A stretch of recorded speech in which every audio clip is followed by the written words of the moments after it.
ఈ స్పోర్ట్స్ కు సంబంధించిన దాని మీద ఈ రాష్ట్ర ప్రభుత్వం యొక్క ఫోకస్ ఏంటో మీకు తెలియదు కాదు. దీని మీద ప్రత్యేకమైన ఫోకస్ పెట్టి ఇప్పటికే దీన్ని చాలా టాప్ ప్రయారిటీ ఈ రాష్ట్ర ప్రభుత్వం ఇవ్వడం జరుగుతుంది.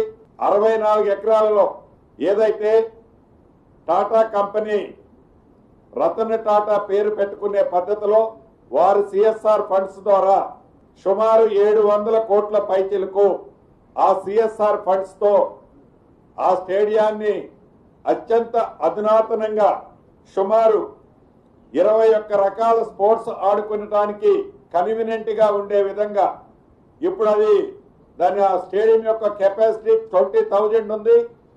ఈ 20,000 కెపాసిటీని 50,000కి పెంచే విధంగా దాంతో పాటు ఒక 12 ఎకరాలని పీపీపీ మోడ్లో ఓపెన్ టెండర్ సిస్టమ్ ద్వారా కమర్షియల్ ని డెవలప్ చేసి ఆ కమర్షియల్లో వచ్చే ఇన్కమ్ ని ఈ స్టేడియం మెయింటెనెన్స్ కోసం వాడే విధంగా కేబినెట్ లో ఈ రోజు ఆమోదం తెలపడం జరిగింది.